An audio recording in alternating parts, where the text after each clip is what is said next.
guys, it is that time of month again. It is a new month, so we are doing the previous month's wrap up. Well, why can I just say we're doing my August wrap up? That would just be a lot easier than what I was trying to say. So we're doing August wrap up. What do we have here? I have 6 books today. Not a huge month. I feel like September is going to be my month. Normally it's like June is like my month for reading a lot of books, but I feel like September is going to be my month. I have nothing going on this month. I have no arcs that I can think of. I have it's my birthday month, so happy birthday month to me. I don't celebrate all month, but I'm just saying, like, I just wanted to do mood reading. I wanted to get, like, my backlist reading done. I have a lot of physical books on my TBR that I want to get to, so that's what September is. But before we start talking about September, we have to talk about what the book I read in August, right? Okay, so like I said, 6 books. 2 of those were arcs. I finished a trilogy. We're just going to get into it. But before that, you know what we have to do. We have to talk about what this is. So hi, welcome back to my channel. Welcome if you are new here. My name is Jen. This is Bookmarked by Jen, and we're going to get into August wrap up. Let's just get into it, right? Okay, first up, what I'm going to talk about is my first arc of the month, which was A Wreck You Make Me by Saffron Kent. I am blanking, but I am almost positive that I've read Saffron A. Kent before. I mean, like, almost positive. Can I remember what book that is? No. But I can't remember, what I ate yesterday, so that's not saying too much. Okay, so first arc of the month, this follows Shepherd and Jupiter. This book did pull me in very quickly. I wanted to know more about the backstory. I wanted to know more about these characters. I wanted to know more about what made them tick. What really drew me to it, though, was, so this is a step-brother romance. It's a stalker-ish romance with a twist because they both stalk each other. Like, Jupiter is obsessed with Shepherd and stalks him for years, and then when he, like, I guess, I don't want to say, like, meets her because he knows who she is. Anyway, I'm getting ahead of myself, and it's also a little bit of a bully romance, okay? I really, really enjoyed it. So, Jupiter, like I said, has been obsessed with Shepherd for years. But there's also, like, this secret that she knows. Obviously, it's a stepbrother romance. She knows that they are related by marriage, but Shepherd doesn't know that. I know. How do you not know that you have a step sibling? Well, because your dad's a piece of shit. But she knows who him and his family is, but they don't know who she is, and she ends up befriending, and not in a malicious way, but one of her best friends is actually Shepherd's sister, which happens to be like her stepsister too, but like I said, not in a malicious way. Jupiter had like all intentions of explaining all of this, but then I think, like, out of the goodness of her heart and not wanting to shatter the life that they have, because from afar looking in like a snow globe, they have this maybe not ideal life, but they have these siblings who take care of each other, and she doesn't want to shatter that, so she stalks, watches them from afar, and then enters their family through a friendship, and even feels even worse about that. So she just doesn't want to, like, burden the family with her problems. But she also has a sister as well, and Jupiter, through no fault of her own, just takes over caring for her sister, even so far as going into debt herself to take care of her sister, because parents are not the greatest in this book, for sure. So, but she works at a strip club. She works multiple places, but she works at a strip club, and she takes Shepherd back into the back quite a few times, and they do some fun stuff in back rooms that should not be done in back rooms, that are always probably done in back rooms. Shepherd is dark. He's very controlling. That's where that bullying comes into play. He's manipulative. He loves his siblings and will do anything to protect them, but you can also see, like, some really deep-seated issues that he has because of, like, family dynamics, and especially when it comes to, like, his deadbeat father and trust. So there's a lot of bullshit you have to wade through it, and it was just, like, really fun, like, watching them interact and then finding out, like I said, what the backstory is. I really enjoyed this book. Like, I really could not put it down. The spice was really fun as well. I really enjoyed it. I ended up giving this one a 4 stars. It was a very solid 4 stars. I gave it about a 3 stars for spice, maybe 3.5. And then that takes me to the next book that I read, and oh my god, the fact that I finally finished this godforsaken trilogy that followed me around for, I swear to God, 3 months, maybe even bordering on 4 months, was not because it was bad, just because there's a lot of shit there to wade through. Traumatic stuff to wade through. So obviously, if you've been around for the last couple months, you know I'm talking about the Frozen Bake trilogy. I swear I carried that dang book, or one of those books, at all times around with me for months. I couldn't just get down to it and read it, but I did. I finished it. The last one was Heart of Frost and Scars. I have it here, but I'm just gonna pop it up really prettily here so I don't have to hold it up because them shits is chunky. Okay. There is another book coming out. It's a spin-off to these. You do not want to read that book before you read this trilogy, because you will have spoiled every damn thing. I'm not going to really talk about this book because I can't give you anything about this book, really, without spoiling anything. It's a dark romance. It is the final book in the trilogy. Again, there will be a spinoff. These characters probably, more than likely, will be a part of it, but it is going to center around another character. It follows Frankie and Cody and Leo and Monty. It starts right where the second one left off. It is a why choose romance. It is, well, I mean, there's just not really much that I can say. Listen, I'm glad that my predictions, some of them, were incorrect. Actually, like the way that the first one ended, I was very skeptical about certain things. All through the second book, very skeptical about certain things, and the third book, very skeptical about one specific thing that I was like, I don't believe it, because if you don't see it, you can't believe it. Even if you see it, I still don't know if I believe that, and I was right. However, there was something else that I was ruminating on and predicting, and I am very happy to say that I was wrong about that. If you have read the story and you want to like DM me or anything like that, I'm like, because I don't want to spoil anything, so we won't spoil anything in the comments, please. If you kind of know what I'm talking about, then like let's talk about it. That's it. That's really like all I can tell you. I mean, what did I say? It starts where the second book left off. There's a lot to unpack in this one, and even Pam says at the very beginning of it, like, we've gone through all this shit. It's like action, action, action, action, action, and we get to the third book and you can take a breath. Right? And you take a breath, and almost you're missing the action. Like, I almost was like, can we get to the action? But there's a lot of, you got to think about all the trauma that they went through. It's time to unpack that. It's time to, as a human, like in real life, how would you unpack that? You just can't, you can push it down, but it's going to fester, like that stuff's going to come up. So what do? You go to therapy. Like, how do you unpack the trauma? And that is a lot of what happens in like the first half of the book, and then we get to some stuff. I really enjoyed it.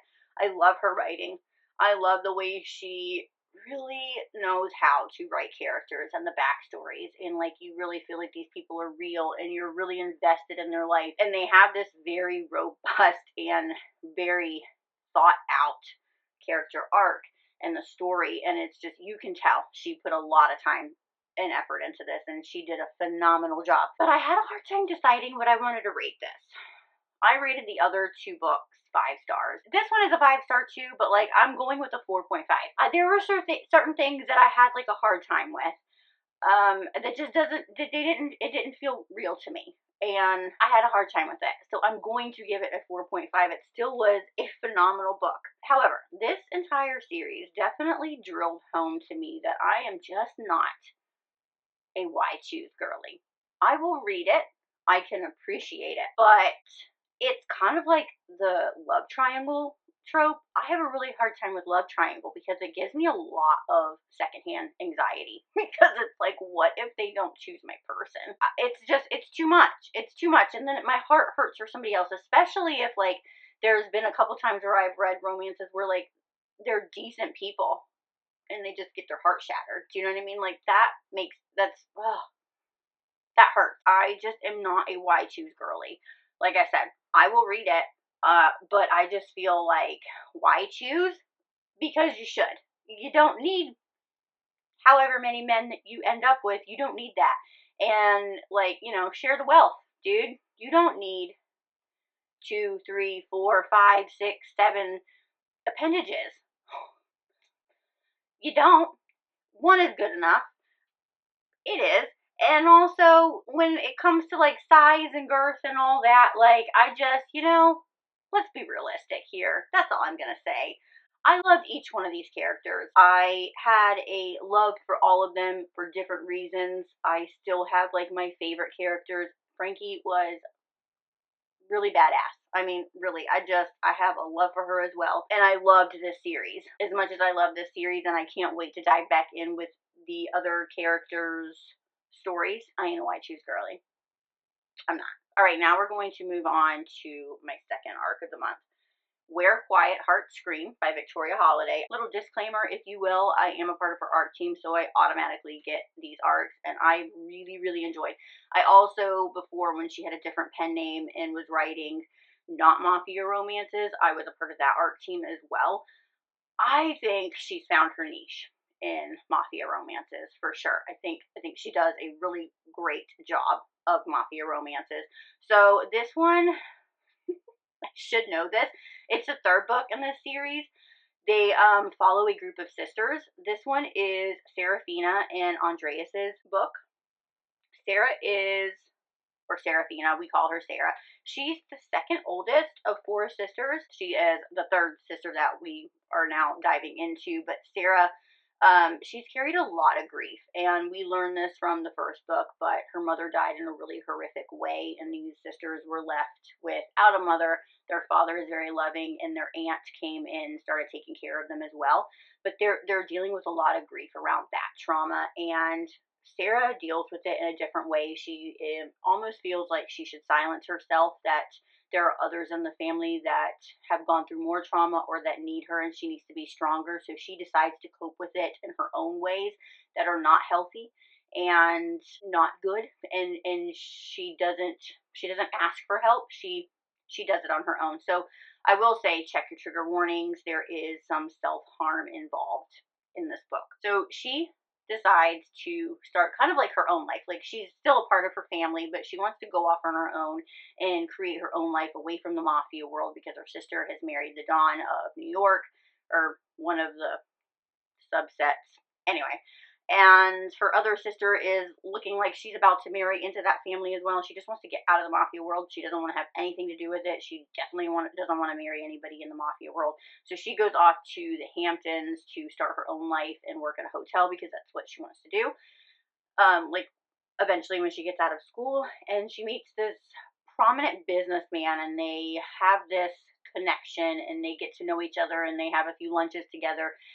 But what she doesn't realize is this is Andreas, because he goes by a different name when he's meeting her, and he's essentially out to get information, but realizes that there's something different about Sarah, and that he really wants to get to know her because he wants to get to know her. And when she finds out that he is actually, in fact, part of the mafia, but going to be the kingpin of his own area, she's, hurt, but also a little pissed. And then she gets even more pissed when she realizes that Andreas has said, so I'm taking over Boston, and I need a wife, and guess who I want that to be? So she's pushed into marrying him, and she's like, no, that ain't gonna happen. I'm not happy with this. And their relationship is very tumultuous. It's very fun, though. I really liked the back and forth and the banter, how she has to deal with feeling betrayed, as well as dealing with what she's been going on self-harm wise. I thought the pacing was very spot on. The characters were very vivid and layered. I loved the way that Victoria handled Sarah's trauma with such care. The romance itself was a slow burn, so that gave Sarah the ability to really kind of find her strength in her own voice and rediscover who that was and what she wanted.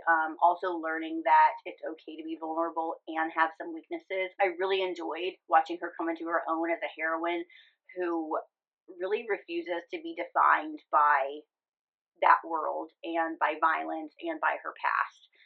My one critique, though, would be that when Andreas finds out certain things about her, he, instead of, so I don't like the way that he handled himself. That really kind of put me off, but overall, I really enjoyed this story. I cannot wait for the next book. So I gave this one a 4 stars as well, and I think I gave it a 3 stars for Spice. Next up, I have The Thread That Ties Us. It is part of the Love That Ties Us series by Nicolette Terry.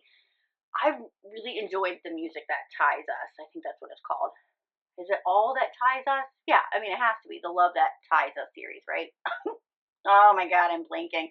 So the music that ties us was really, really good. It was part of my rock star romance vibes. I'll leave that up in a card for you. Anyway, so I think I talked about this in one of my last videos, which I will leave in a card as well, but I misspoke about this one. The friends, this group of friends that the series follows, they are friends, they are intertwined. It is interconnected standalones, and these characters show up in the book somehow, whether it's like phone calls or they all get together, but they're mentioned throughout the book. It's not like you feel like you're missing anything, but I think I misspoke before where I was like, I alluded to the fact that maybe they weren't a part of the stories as much as they were. And so I wanted to correct my mistake on that.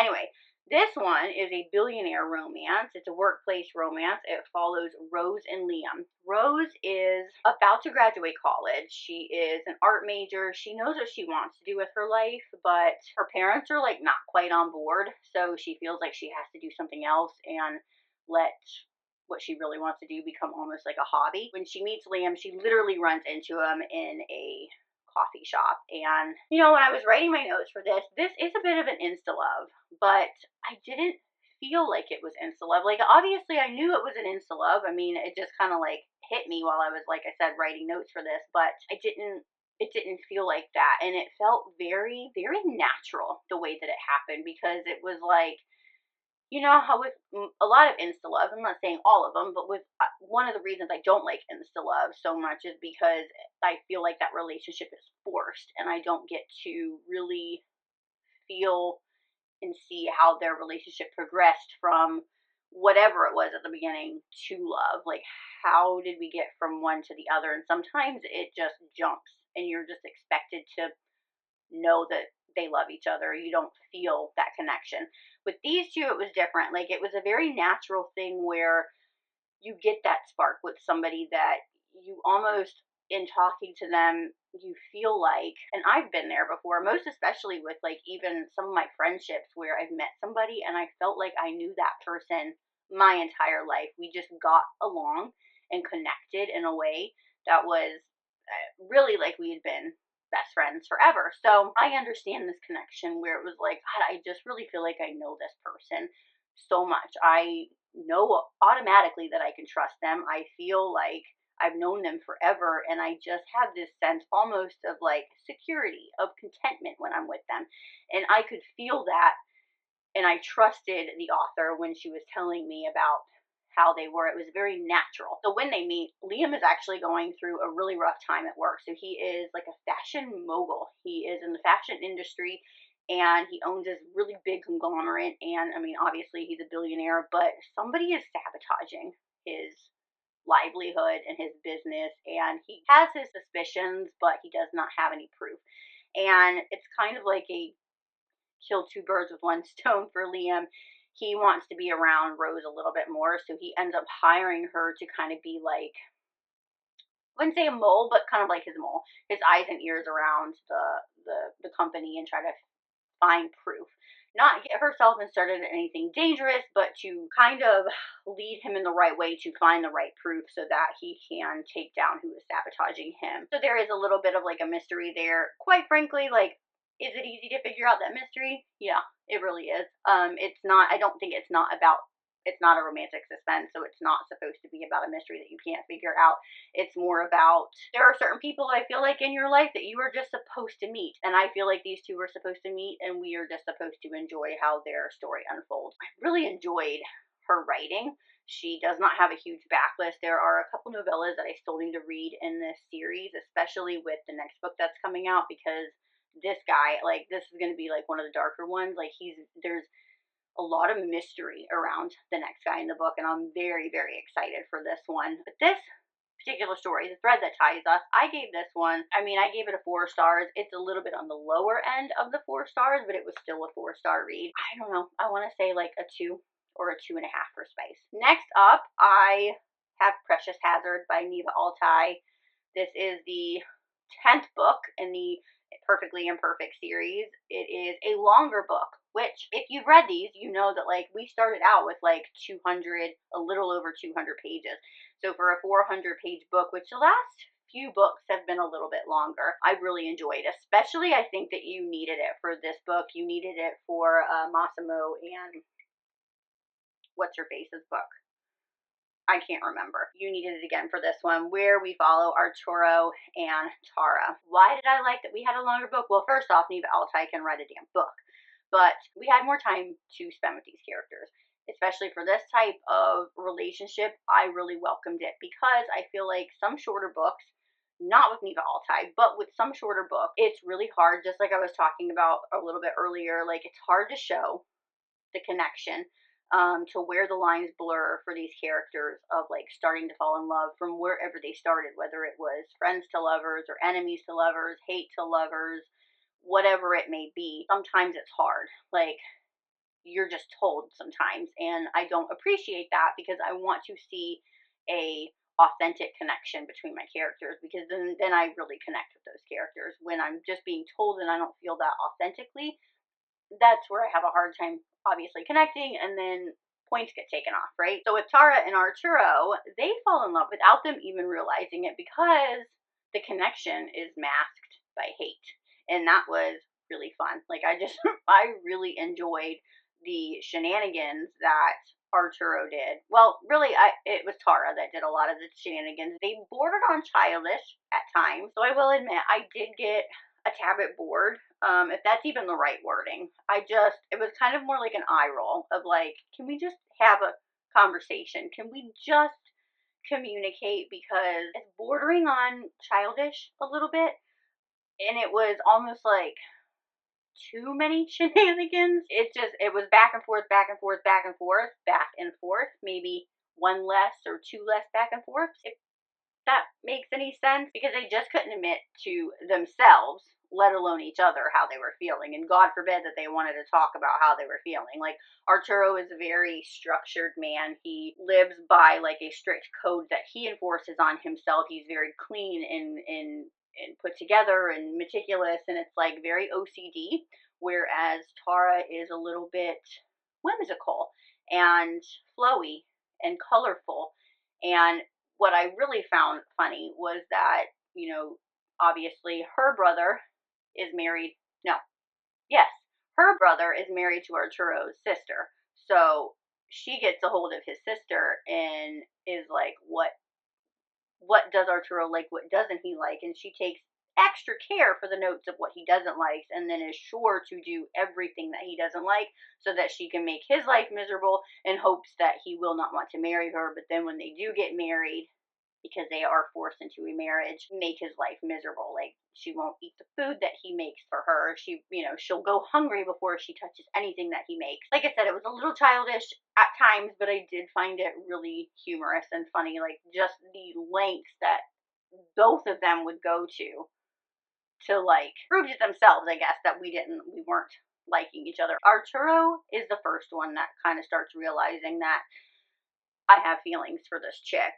She is just hell-bent on not, until any type of danger comes to him, and then she starts showing her true colors. So, but in true Neva Altai fashion, it was a really great book. Less on the mafia world, more on the inner dimensions of this couple, and which was a nice change of pace as well, although I do love my mafia, but I did absolutely love this one. Neva just knows how to write a strong-willed and great FMC. Her MCs, I love how they're just hard. They're hardened around the outside, but they're only tender for the one person, and I love that dynamic, and I just love what she brings to the table. I can't wait to get more of like our second generation, because we've only had the one with Nina and Roman's daughter. But yeah, this was just a great book. It was another 4-star read. What did I give it? I think I gave it like a 3 stars for Spice as well, because I didn't really mention it going into it, but they do a lot of hate fucking, and I think I talked about this last month maybe, but that is like a new thing. That's kind of, I mean, it's not a new thing. It is, I think it's just something that I've started to realize that, in the right author's hands can be mighty yummy, mighty yummy. And then that brings us to my last book of the month, which happened to be our buddy read for the month, which was Axe Backwards by Daphne Elliott. I will read, nope, I will not read. I will leave the live up in the cards and down in the description for you. This is between Noah and Victoria. It is, I believe it's the fourth book in this Axe series. It's like lumberjacks from like Maine area somewhere. It promotes like an interconnected, but there are a lot of side characters. We talked about this in the live a little bit, but I wanted to bring it up here as well. There are a lot of side characters, and I got really confused with how many there are. Now, I think, and if you've read these, please correct me if I'm wrong, but I think some of the side characters are from the previous 3 books of this series, and I think some of the side characters could be or are from another interconnected series that is kind of like interconnected with this series. And so I don't know who is what. I'm assuming that like Noah's brothers were a part of this particular Axe series, and then some other characters, maybe like Victoria's friends, were from the previous series. This was a good book. I mean, it really kept me interested. I wanted to know what was going on. I feel like it was a little bit longer than it should have been. I don't want to talk about it too much because, like, again, we talked about it in the live, but I will tell you, like, so Noah shows up after being gone for a very long time. Like, essentially, he got out of high school and then, like, left the small town to go live his own life, and he's back now, and he surprises his family when he gets back because he is not back by himself. He brings in a 10-month-old daughter. However, it is not his daughter. It is 2 friends' daughters that he has custody of, and there's like this whole thing about that as well. One thing I will say, and we touched on it in the live, I think that it took too long to figure out what happened, to find like the complete story of what happened to Tess, who is by like the cutest little girl, and there's like sign language involved, and she was just a really cute girl. But to find out exactly what happened to her parents, it took way too long in the story. Also, another problem that I had while I was writing my notes, I realized that there was like some backstory with Vic and Noah that almost felt like it was told in another book, and that didn't make sense to me. Their backstory should have been in this book, and that kind of snowballs into how like this book was a little bit longer, because I think it was like around 500 pages, and I feel like it could have been shorter, or if we were going to keep it that length, we could have gone into a little bit more backstory. I definitely think, and we touched on this again, we touched on this in the live, but I think this was not a true interconnected series. I think this is a series that you should definitely read 1, 2, 3, and then read this book to get more of a bigger picture, because most of the time when I'm reading a interconnected series, you're going to meet characters from the previous book if you're jumping into a later book. And I know that going in, so there's leeway for me. I mean, like, I can be smart enough to know that, like, I'm the one that didn't read the previous however many books. So, like, I know that there's going to be certain things that I'm not going to be privy of. But most authors will give you a little bit of a couple sentences to give you kind of a background, where I didn't feel like I just felt lost a lot of the time, and I gave that a little bit of leeway, but I did feel like just really confused, and I kind of glossed over the other characters as well, because it was just, there were so many, and I couldn't keep track of all of them. But the overall story I did enjoy. I think I gave this one like a 2.5 for spice, and I gave it a 4 stars. I piggybacked and forth between a 3.5 and a 4. It didn't feel like it warranted a 3.5, but it also didn't like, it's not a full 4. Do you know what I mean? So like we talked about it, it was like, what did I say? It was a limp 4. It's a very low 4 for me. I don't know. It doesn't quite hit my 4 mark. You know what I mean? But it really didn't hit the 3 or the 3.5 mark either, because I really was invested in it, and then it kind of fell short closer to the end, and then a lot of things kind of wrapped up very quickly, and then it was over. I'm doing it as a limp 4, is what I did. I feel comfortable with that. You know what I mean? Okay, so that's it. Those are my 6 books that I read in August. I started with some really good books. I ended on it but that's okay. I do have some fun stuff coming up this month. I wanted to do a little bit of break because I've been doing a lot of recommendation videos, and if you guys like that, I mean, of course, I'm going to continue to do rec videos, but I want to kind of break up the content a little bit. So if there's something that you want to see, let me know. Drop them down in the comments below. Anyway, that's going to do it. I will catch you next week for, well, for my next video. But until then, happy reading. Bye.